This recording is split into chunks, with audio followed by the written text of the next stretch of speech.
Hey everyone, this is the Wandering Historian here, and today I'm at Mason Neck, Virginia. Now, that's not a city, that's a geographical location because it's the home of Gunston Hall, which was the home of George Mason. Now, something really interesting about this, unlike a lot of founding fathers' homes, George Mason was the principal architect, and so when you see in here is actually straight out of the brain of George Mason.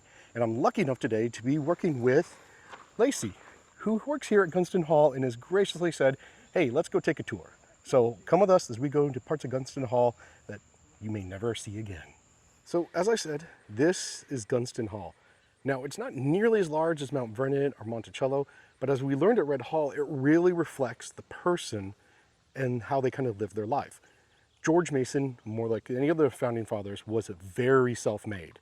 When I say that, I mean the guy had really no true formal education except for an uncle Mercer, who had the had one of the largest libraries in colonial Virginia at the time, and basically said, hey, after George's father died, why don't you come with me and you can read any book you want. But we are here with Lacey, and we just saw a couple booths standing there. What do we got going on here today? So today is a really exciting day. We've got our last summer Saturday of the season, 2 Saturdays of the month in June, July, and August. We have something special going on. Today is our environmental exploring themed day. That'll get started in just a few minutes, and they're checking out, environmental justice and how this landscape is affected both by the past and by the present. So we've got some colleagues coming out from Mason Neck State Park just across the road, which is another original part of George Mason's property here at Gunston Hall. And they'll be helping visitors learn about the environment in the past and present. Now, how big is the property today? We have about 10% of what George Mason had in the 18th century, about 550 acres. In the 18th century, this property was 5,500 acres just right here at Gunston Hall. Oh, come on in. So we are coming into Gunston Hall now.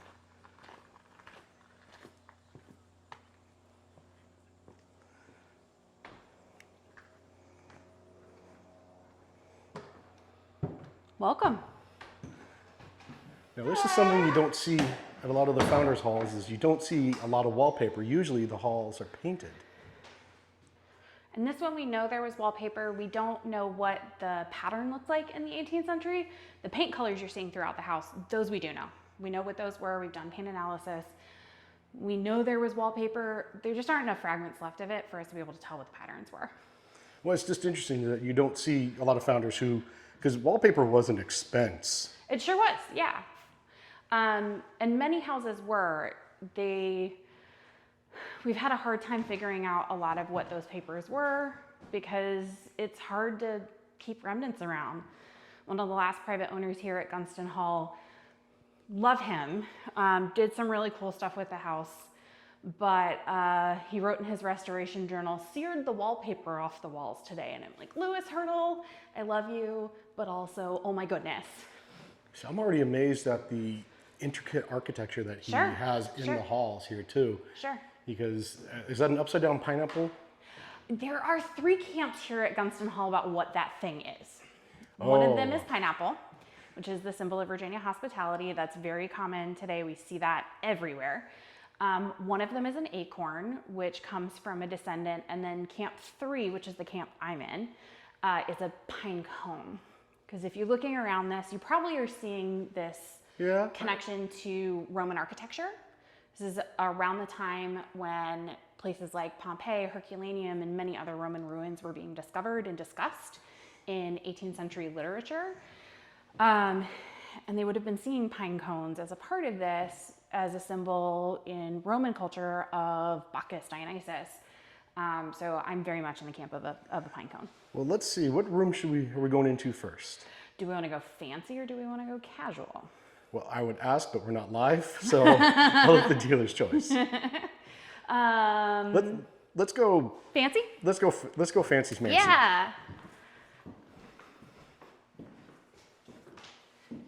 So we've stepped into the formal dining room.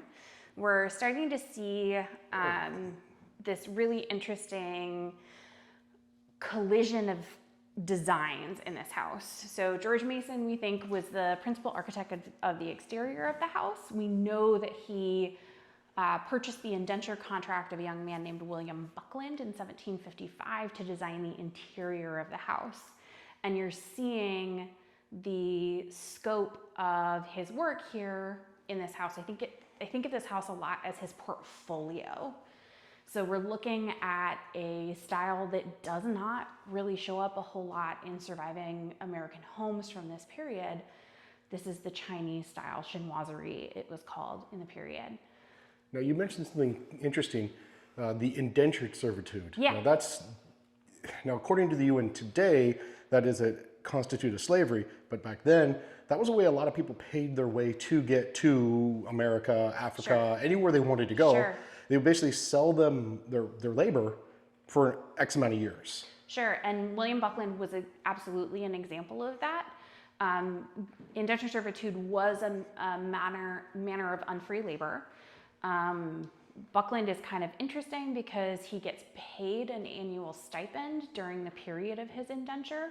That's not super typical, and has only lasted for a period of 4 years for the construction of the house. That's also not typical. On the other hand, there were other indentured servants working here at Gunston Hall who did not have a choice about their servitude. One of them was William Bernard Sears, who was a master carver, we believe convicted of theft, and his sentence was transportation. So he ended up here in Virginia, and he and Buckland worked together on the manufacture of the interior of this house. Now, something I love is I'm seeing some Chippendale influences, Sure. particularly on the mirror and particularly on the chairs. Yep. Tell me, what is original to George Mason in here besides the house versus reproduction or repurchase? That's a great question. So 70% of the structure of the house is original to the 18th century. Not nearly as much of the furnishing. We do know that there was a custom set of furniture made for this room. We have one chair left. It's not in great condition because the subsequent owner turned it into an easy chair. Took the back off, cut down the legs, but we can see the design elements that you see underneath the mantle right there as a part of the chair as well. Interesting. Now I'm seeing both of these pantries that are to the left and right, and my next question is, can I go over the rope? Unfortunately not, sorry. I didn't get permission for you to do that today. That's okay. But we do have both closets, probably for storage of china and silver. While the china that you see in the cabinet is not original, the silver that you're seeing in this room is original to the Mason family, along with all of the candlesticks. So the candlesticks and the cutlery The cutlery and the tea strainer are Mason family pieces. It looks like I'm past the rope, but I swear I'm not.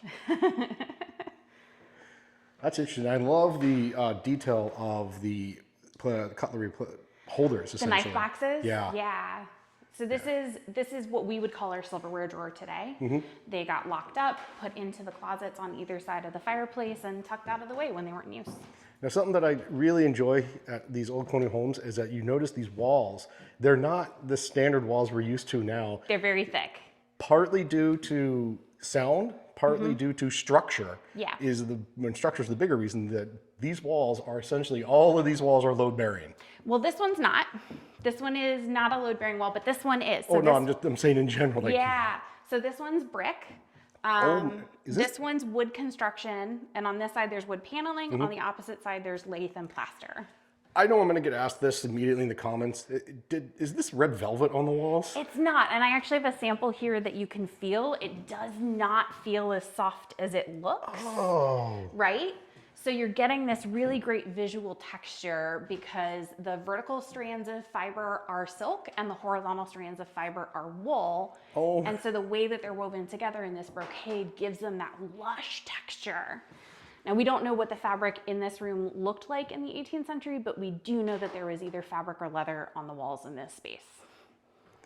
Now, this is an amazing space. So what room are we in now? Because this feels like a step up in fancy. Yeah, this is the most ornate room in the house. This is the formal parlor. We'd call this a formal living room today. It is absolutely the room that is meant to impress, showing off that George Mason is wealthy, well-educated, and paying attention to what is going on in the wider world. This is sometimes called French Nouveau. It's definitely an outgrowth of the Palladian style, which is very popular at this time. And again, you see those Roman influences on this design. Absolutely. And that, again, I think you hit the nail on the head perfectly. Just screams to the fact of George Mason said, hey, Yeah, I not only can I build this place, I know how to design a building. I mean, absolutely. now, I like this detail right here is this teapot. Isn't it fun? There are these unglazed styles that exist in the 18th century. I love this one. It's an absolutely beautiful piece. Unfortunately, I don't know a whole lot about it. Now, are the paintings here original? Yes and no. So they're from 1811. They are copies of the 1750 originals of George over there on the left and his first wife, Anne, over here on the right. Now, what a lot of people don't realize is that one of the reasons George built this house was that his family was literally outgrowing the other house. And he wanted his wife to have comfort so she could be comfortable in the house. Unfortunately, she passed at 39, if I'm not mistaken. Correct. Was she in labor with the twins? No, it was about 3 months later. Okay. But I do suspect that it was complications of childbirth, given that she had been ill for most of the last several months of her life. And they actually lived here for quite some time. She died in 1773. They had moved into this house in 1759. Now, I'm going to ask every room we go into, what is original to this room / the Mason family? There's a lot of carving that's original to this house, original to this room. Just noticing the windows, too. I know, aren't they amazing? I love the interior shutter detail. You know, even if you don't like history, coming to see the architecture is reason really cool. enough. It's really cool. As my viewers will know, I recently was at Red Hill, and he was very like, I'm retired. This is my retirement home. Leave me alone. Of course, none of them actually really retired. Yeah. So other original pieces in this room, obviously the 2 portraits that we looked at, 3 of the 6 red chairs, but I can never remember exactly which 3 off the top of my head. Well, how about we just say that one, that one, and that one. Yeah, there are some different stylistics between the 2 different sets, but like I said, I can't remember. The game table over there against the wall, the top has been replaced, but the base is original. The 2 candlesticks over on the sideboard between the windows are some other original pieces. And though not original to this house, the silver beakers on the alcove over there belonged to George Mason's daughter-in-law. And now, what people will, if you've been to Monticello, you'll have seen something very similar to this. This is where they would have sat down to just kind of relax a little bit, right? Relax. With a brandy, things like that. Yeah, have conversation. They would sure. keep these little alcoves here just so they could get to that stuff easily, and they didn't have to bother servants, because this might be a room that they didn't want servants to hear what was being said. Potentially, that might have been happening, but it's also really to show off what they have. And I suspect in a lot of cases, there were people standing in this room listening, not supposed to be listening, but waiting. We know that George Mason had people designated as waiting men, particularly because one of those individuals who was enslaved escaped Gunston Hall. He sought his freedom not once, but twice. And we just discovered last year, we're pretty sure he was successful, which is a really cool story. It is a really cool story. Hopefully you can find out more about him. So we don't know a whole lot, but we do know that the first time he escaped, he went over to Maryland in the vicinity of Anne Eilbeck's family's plantation, where we think he had family. And in this ad, he was listed by the name of Dick. He acquired a forged pass indicating that he had permission to be away from wherever he was, potentially indicating that he was a free man. I'm not quite sure on that detail.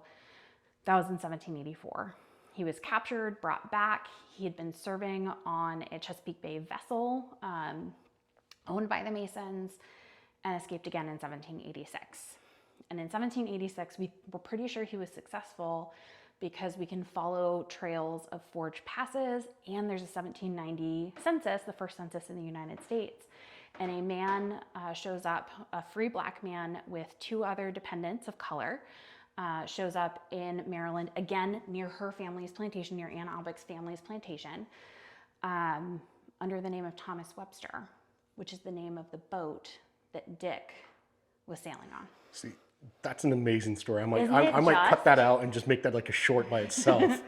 Now, I'm going to let you go ahead Yeah. because something that we should discuss, because there's always that, when you talk about any founding father, forgotten or otherwise, there's always that elephant in the room of slavery. Yeah. And holy cow, George Mason might have had too much time on his hands. Yeah, so we're pretty sure this is the work of Buckland or William Buckland or William Bernard Sears. Like I said, William Bernard Sears was trained as a carver. William Buckland was a carpenter joiner, so both had experiences. You'll probably really enjoy that one as well. Oh, yeah, I do. It's pretty amazing. So, but back to what I was saying. George Mason, actually, what you may not know this if you haven't studied him a little bit, is that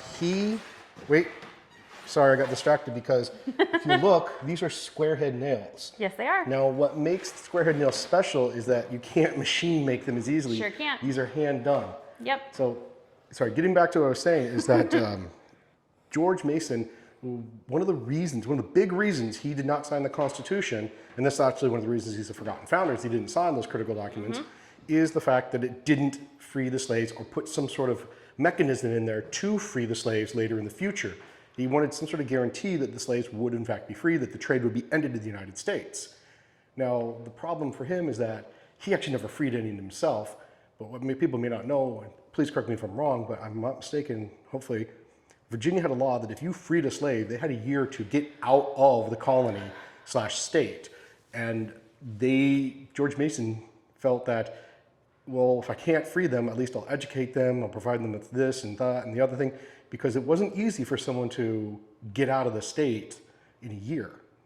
Now, this does not excuse slavery, it just provides the reasons and rationale behind George Mason's mind at the time.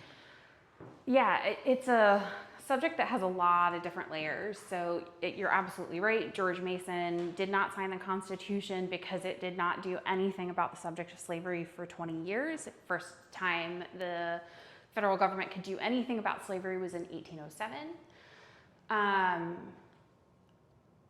I have a slightly different read on the history than you do, and mine is that he was more against the transatlantic slave trade than he was against slavery as a whole. You know what? I was mistaken. You are right. And you know, it's different reads, different experiences. But no, he actually wrote things that we need to end. He was particularly concerned about the slave trade. He wrote about it first in 1774 in the Fairfax Resolves. He wrote about it again in his objections to the Constitution.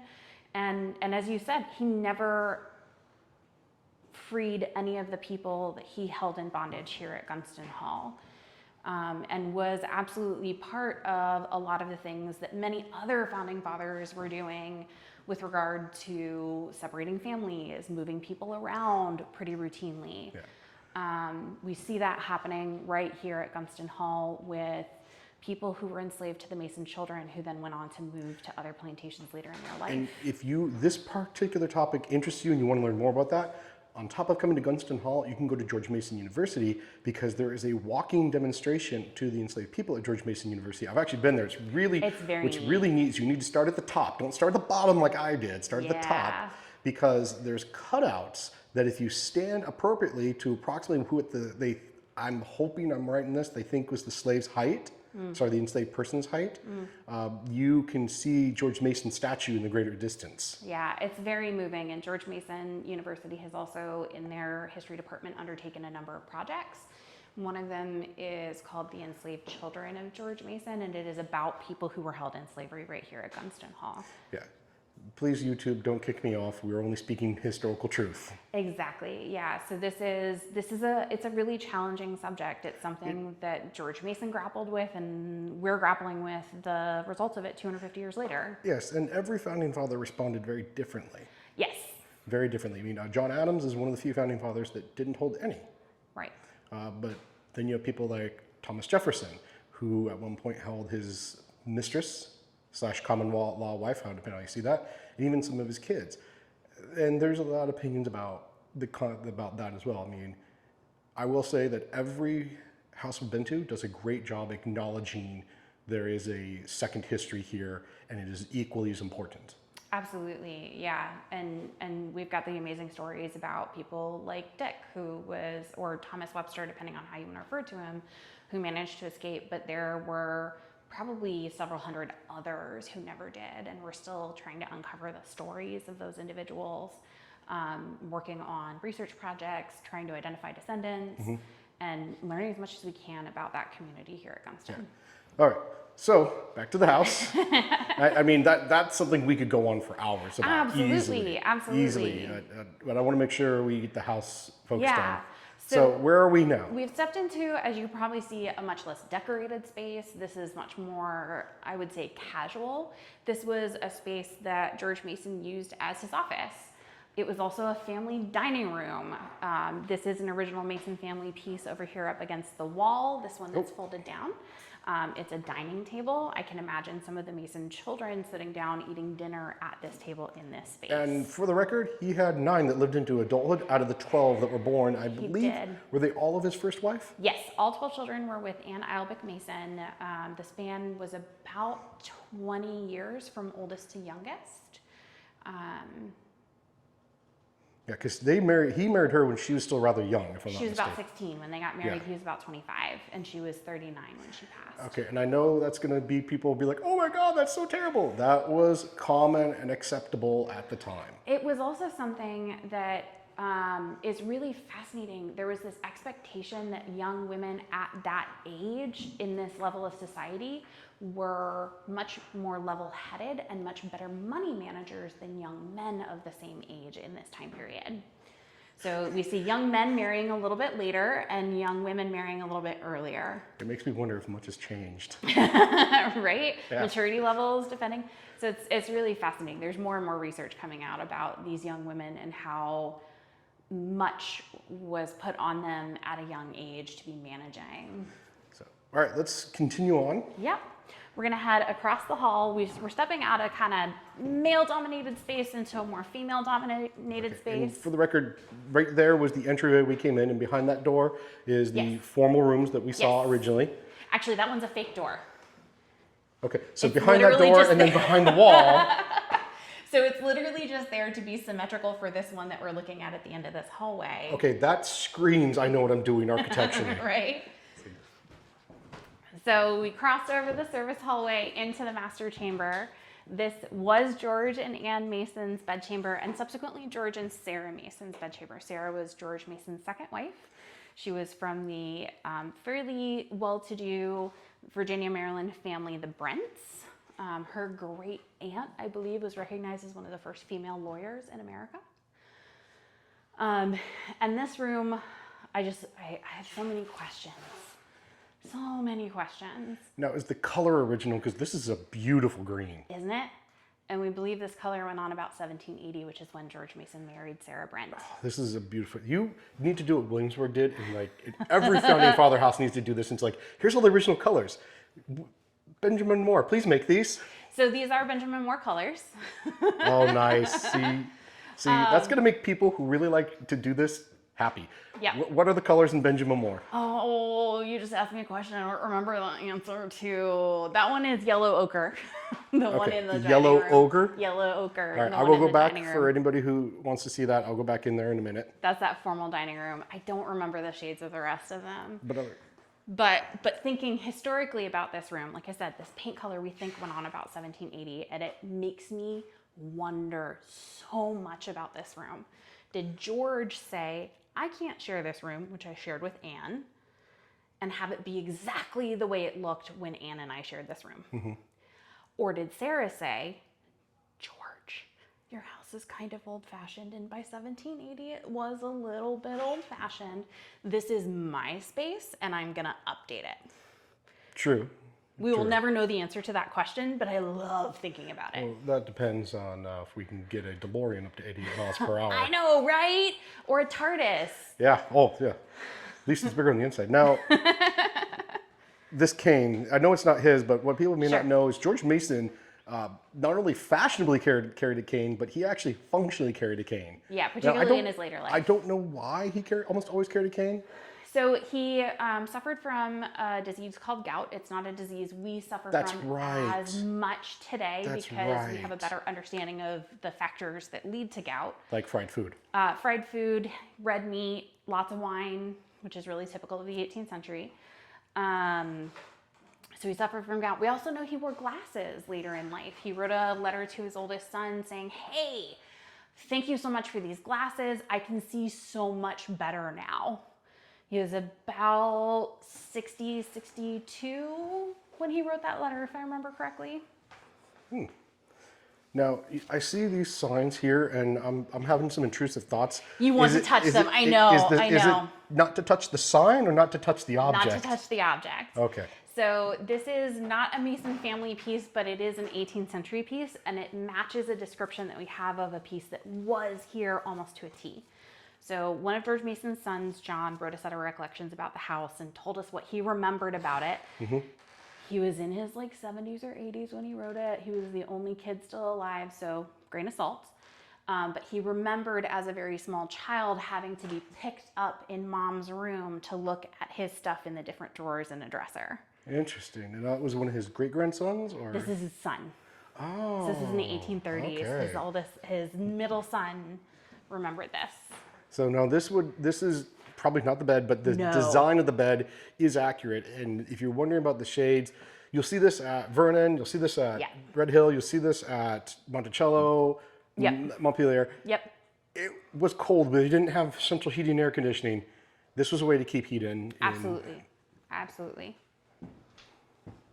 And that bed would have been stuffed with feathers or straw. Both, probably. So there's probably a mattress stuffed with straw or rushes on the bottom, and then a feather bed on top for comfort. For anyone interested, this is Yellow Ogre. Yellow Ochre, yep. Yellow Ogre. And I will work to get the green name. Someone here must know it, I'm sure. Probably, we'll have to look it up, probably in the paint analysis, which we do have. We have all those different layers of the colors. I just can't pull it out of my head. I'm gonna go So before you head up that staircase, we have an option. Oh, please. So we can go up this circular staircase. It's a little narrow, a little windy, doesn't have a handrail. We'll come back down the big one. Let's do that. All right, sweet. Here,